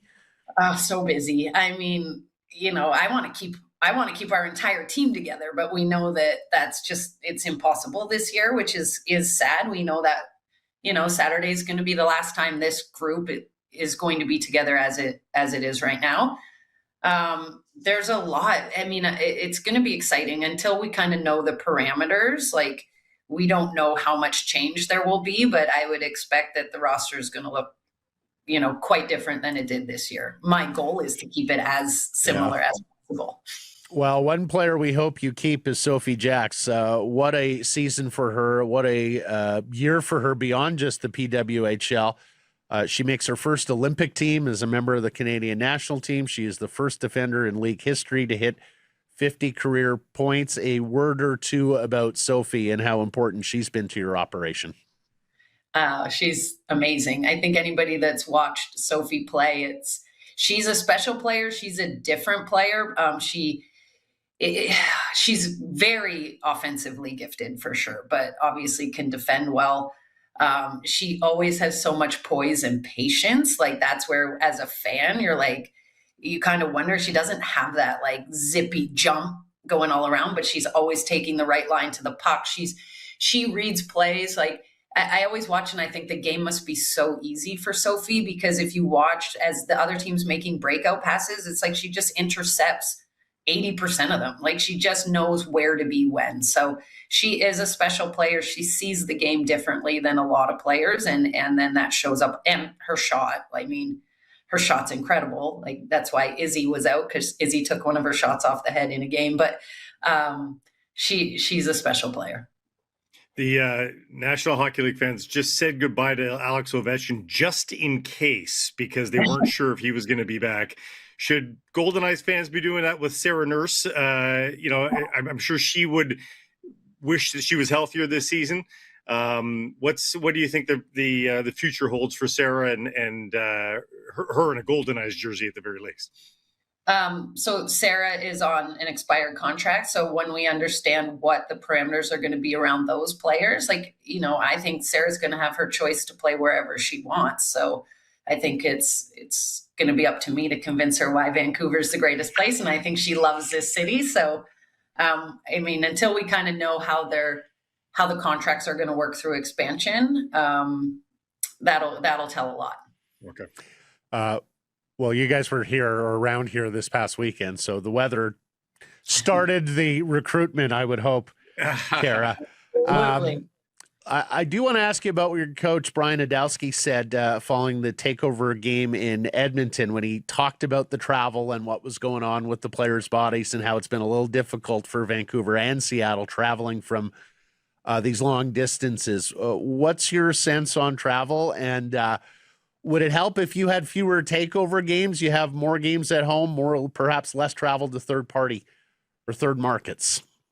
Yeah, the travel is curious. I think we're actually trying to study what it really does to them. I think there's some advantages to being on the road sometimes, like less distractions. Like, you have them together. They're basically on working hours a little bit longer. When you need to have meetings, you know exactly where they are. So and the amount of bonding they get when they're on the road is really special. So I think for us, it's figuring out during the trips does it make more sense to come back and forth or to kind of stay out when you're on the trip? That's more, I think, what we're going to figure out. I love the takeover tour games, like truthfully, and I think all the teams in the league have the same amount. So I don't think there's a advantage or disadvantage when it comes to takeover tours. And honestly, I think those are the games that our players get really excited for outside of our home games, because every city is so excited to have us. You get to see a new city. You get to see new rinks. We're usually in beautiful hotels in the takeover cities and beautiful rinks. So I wouldn't want to see those necessarily go away. What did you think of your Players and Oilers jerseys for that takeover tour game? Well, I mean, we have nurse relation. So at being cousins, we expected that one. And I actually found there's a ton of Edmonton transplants in Vancouver. So I feel like it's on some level a little bit natural for that. We have a lot of transplants from everywhere. Yeah, indeed. Because of the city, yes. The season concludes Saturday at the Coliseum, 7 p.m. puck drop versus Minnesota, and a chance to wrap up potentially the first overall pick. Cara, we've really enjoyed following your team this season. Thank you for this, and thank you for a great first year. Thank you for supporting us. Secure some price from the historic Wall Center in the Pacific Toyota Dealer Studio. Built by Arbor Lee, game night turns into a game weekend here at the Wall. From puck drop to last call, everything you need right outside your door. Stay where the fans stay, wallcenter.com. Whitecaps have more than 23,000 tickets sold for Saturday's match at BC Place versus Colorado. Kickoff 7:30 p.m. Remember that rally, Save the Caps rally, leaving from Dublin's Calling on Granville at 6:30 p.m. They're encouraging people to bring signs talking about how much the Whitecaps mean to them. Save the Caps. 7-1 on top of the MLS table. San Jose could push to 8-1 and move a half game ahead with a win tonight versus Austin. Many MLS teams playing this evening, kicking off the midweek portion of the schedule, but Caps are idle, and none of the Western Conference teams near the top of the standings can leapfrog or even tie Vancouver outside of San Jose. There's a little bit of daylight there between the Earthquakes, Caps, and the Chase Pack in the West.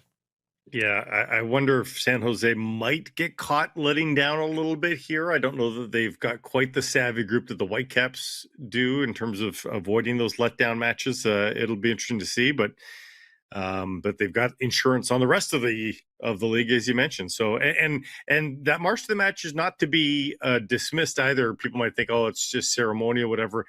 The noise matters, like it worked in Columbus. The noise worked in Columbus. It saved the crew in a much smaller market, a lot less going for it. So, yeah. And I saw the Columbus crew fan site put out a statement yesterday talking about supporting Vancouver and encouraging Vancouver fans and drawing the example of what they went through there, where they were able to successfully save the team in their market. So.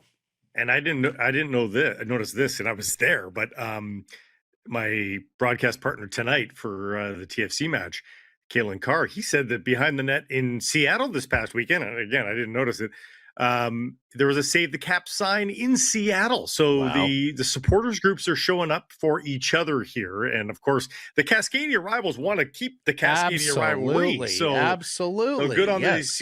good on the Sounders fans. Well done. 50 days until the World Cup kicks off here at BC Place. June 11th. Yeah. And we learned yesterday, buried way down in a Vancouver Sun article, that the BC Place roof will be closed for the duration of the World Cup. It's due to the grass. This is Bert Boz of Boz Sod Farm in Abbotsford, who are the contractor providing the grass for BC Place. Quote, if the roof is open, it would create a lot of variation in light. And once you do that, it mixes everything up. Let's say you get sunlight in certain areas you don't. The grass is going to grow different. It's going to dry different. Now you have to irrigate different. The nutrients are going to be used up different. So it all creates variability that you don't want. You want consistency.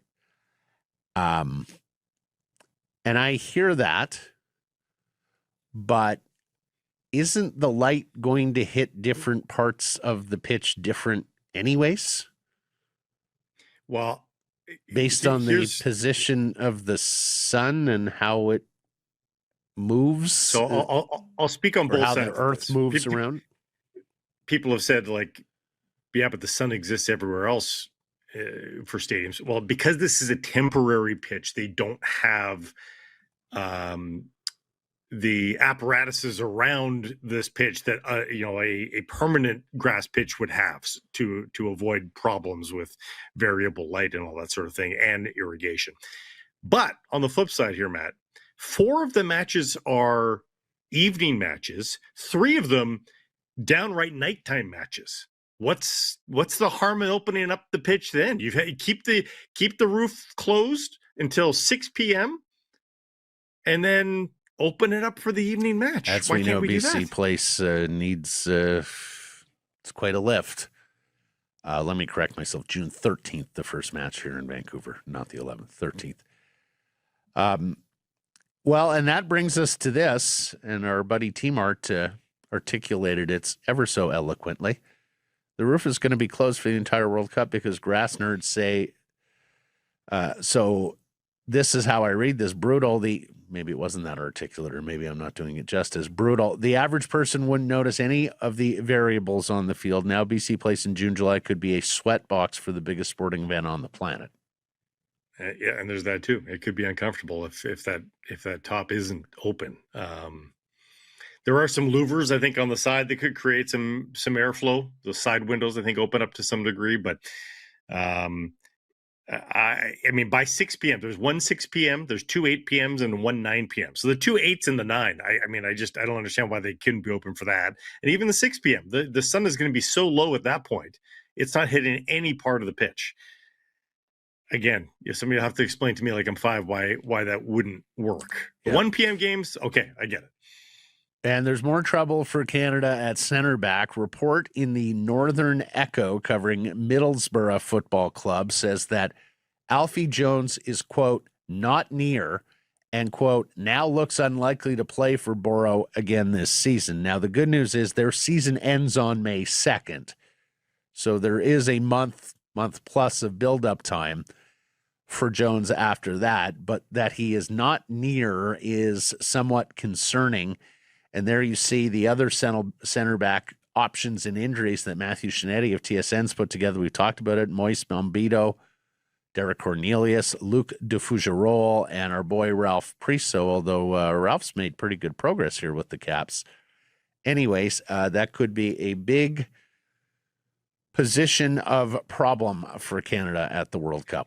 We'll see. Some of those guys have to play Cornelius did play in the March window for Canada, but played in both matches. But he hasn't played for clubs still. So, I'd have to dig deep as to why that is the case. Yes, but he's in a row there with his club. Yeah, maybe. Priso, you're right, is looking good. I bet you he could get on the pitch in June for them. I think Bombito's going to be good to go.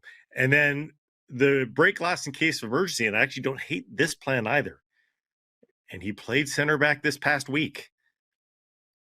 This allows you to get everybody on the left side in. Richie Larea as a center back doing his Ralph Priso impression, although I called Ralph Priso doing the Richie Larea impression because they think of Richie Larea the same way that Jesper Sorensen thinks of Ralph Priso. You could have Larea as a center back alongside whoever is healthy, Bombito or whomever. Then Davies beside him as the left fullback, and then Ali Ahmed up the left side on the wing. That way you get everybody on the pitch, and it solves that issue of who you cut out. Yeah, or Flores up the left side if he's healthy, too. You could do that, too. Yeah. The thumping continues for the Vancouver Canadians. The Seas scored 16 runs last night at Nat Bailey Stadium. They win by 13. It's their third consecutive victory. They've got 5 of the last 6. All 9 Canadian starters recorded a hit. Our boy Arjun Namala was fantastic. 3 for 5, pair of doubles, 3 runs batted in there. You can see the rest of the damage those Seas hitters did. And Landon Marudas had his second scoreless start of the year, allowed just 3 base runners and 3 2/3, striking out 4. They are back at it. Look at all of this. Hits, runs, RBI, everybody fattening up. And in Vancouver in April, these are not supposed to be great hitting conditions. They're back at it tonight, 7 p.m. for an RBC We Care Wednesday in support of Arts Umbrella. Northwest League Pitcher of the Week, Daniel Guerra, is on the bump. And as we've told you, a rare 2-week homestand here for the Seas. They're here all this week through Sunday. And then next week, Tuesday through Sunday. Get your tickets, 604-872-5232 or CanadiansBaseball.com. Blue Jays. I was going to propose it on Tuesdays. You have to eat a hot dog per run for the Seas, but then you see a 16-run game and you think it's a lot of hot dogs. Shouldn't be a thing. Now, still only going to cost you like $12-13 at 75 it's cents cheap. a It's pop. just, You just don't have to eat for the rest of the week if you do that. Blue Jays beat the Angels 4-2 to win their 3rd straight game. Lenine Sosa, the newcomer, comes over from the trade in with the White Sox, the go-ahead 2-run double in the 8th. And we may have had a changing of the guard at closer, Blake. Louis Varland, who has not given up a run this year, one of the best pitchers in baseball, gets a double play that survived a replay as well to end it. This after Jeff Hoffman got into more trouble in the 9th inning. And look, Hoffman signed a 3-year deal at very big money to be the closer. He could very well still be scarred from giving up that Miguel Rojas home run to tie the World Series Game 7 in the 9th. Once you move on the closer, it is quite difficult to put the genie back in the bottle. So you do wonder whether Louis Varland is now going to be pitching the 9th inning and closing out games for the Jays. He's been fantastic in that so-called fireman role, whether it's the 6th, 7th, 8th, wherever. As soon as it's a high-leverage situation, you bring in Louis Varland. They may have to save him for later in the games with Hoffman pitching a little earlier. They go for the sweep this afternoon. Go ahead. You know what I love about Varland in that role? He works so damn fast that it doesn't give the batter really time to think or to get set. Yeah, exactly. Or to think of what could be coming next. Although when you throw 98, 99 like Varland does, probably sitting fastball anyways, but goodness gracious, he's been outstanding this year. They go for the sweep this afternoon. It's Eric Lauer versus Jose Soriano. You may have heard this. Last week, Eric Lauer just unloaded in terms of being preceded by an opener. For a couple of straight games there, John Schneider had pitched Braden Fisher as an opener with Eric Lauer coming in the 2nd inning. Lauer told reporters he absolutely hated it. It screwed with his pregame preparation routine in terms of starting a game. Schneider was asked about it, and he said, okay, well, I understand what he's getting at, but I have to make a call there. Well, it looks like Lauer has won the day because he's going to start tonight. Soriano's been the best pitcher in the American League, so it's going to be tough for the Jays. And Blake, we mentioned that weird Jays schedule. You mentioned it. Opened with the Athletics, then a National League team in, then an early road trip to the Dodgers. It's a weird schedule throughout this year. The Blue Jays have yet to play an American League East team, and they won't until their 28th game of the season. And only 6 of the final 30 games this year are against divisional opponents. Wow. And that's all against very Baltimore. So the That's Red very odd, 'cause Sox, normally they Yankees, do a good and job of that. the Red Sox, Yankees, and Rays are all clustered in the middle of the schedule. And May to August brings 46 of the 105 games in the division. So the good news for the Jays is they started getting going last year in May. We're starting to see signs now. Play your best baseball through the middle part of the schedule. You're going to get all these wins against divisional opponents. And then the last 30 games, you don't have to see anybody if you're leading the division, and that's the chase back. They're a long way from leading the division right now, but we'll see where this goes. Very, very odd, Blake, that you would play so few American League East opponents early or late. Baseball's done a great job of that in the past. It's actually one of the best part of baseball is that it feels like the playoffs begin kind of early because of those late games. Yeah. So that's just every league tries to get divisional play towards the end, but not happening this year for the Jays. Mariners look to avoid the home sweep at the hands of the Athletics. Logan Gilbert goes for Seattle. He's been mediocre this year, just 1-3 with a 4.03 ERA. And here are the 13 possible sites. Well, we're not going to go through all of them, but Kenneth Chan of the Daily Hive has identified 13 possible sites in Vancouver for a Major League Baseball stadium. He rates them by feasibility. As mentioned, we're not going to go through the entire 13, but we are going to go through the top 3. Number 1 is the Gastown waterfront, the rail yards in downtown Vancouver. Of course, this would have been the site of Greg Kerfoot's preferred soccer-specific stadium. Kerfoot still owns the air rights there. Needless to say, it would be a beautiful and convenient setting in downtown Vancouver. The second, number 2, is the False Creek Flats. Mayor Sim mentioned this last week when talking about baseball. There's a rendering of what the stadium and the neighborhood could look like there. False Creek Flats, Olympic Village. And then lastly, of course, Hastings Park, where we're talking about and hoping the Whitecaps can get a new stadium proposal done. And that would be the view out to the North Shore. Needless to say, it would be absolutely beautiful. Backdrop for baseball, but a lot of legwork to be done. Results of yesterday's daily poll question. We asked if you were a qualified candidate, would you want the Canucks job? Yes or no? People said. Gosh, people said yes. They did. Percentage? 68. 64. Not bad, Blake. Karam, not many GM positions available. I don't buy this whole, nobody wants the job narrative. Anyone that actually wants to be a GM likes a challenge. This will be a great one. Craft beer guy, there isn't many jobs like it. You'd have to say yes, although Canucks' reputation is severely tarnished. One would have to believe in themselves that they could build a great team and raise their personal profile across the league. Dolomite says absolutely not. I would not have the best chance of building a winner with the insane dysfunction in the front office right now, and that is something candidates will have to weigh. And Conditional First says, eating free at Elisa and throwing money at the best fourth liners in the league? You bet I'm saying yes. And you know what? The yes people likes that Jersey cow at Elisa. The yes people are redeemed for now. It sounds like there are a lot of people at least kicking tires. Again, as That's we talked right. about with PJ. I never bought it either. We'll see who ultimately signs on the dotted line. But right now, there's a lot of people kicking tires.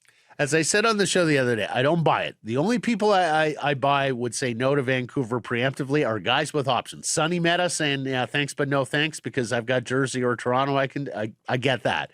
Mm-hmm. But if you don't know you have a bird in hand, absolutely you're interested if you aspire to be an NHL GM. Errors and omissions from yesterday's program. I messed it up. South Kamloops Titans. Kelowna Owls. I got the team nicknames mixed up there, high school wise. Thanks to Basketball Philly. It was all over that. And thanks for joining us. Appreciate you spending some time connecting with the program. Please do Subscribe to all our assorted channels, YouTube, and wherever you get your podcasts. Follow on social, X, Insta, Facebook, TikTok, YouTube, Blue Sky, live on many of those platforms, noon Pacific time weekdays. And of course, please do support the community sponsors you hear us talking about, and keep it local.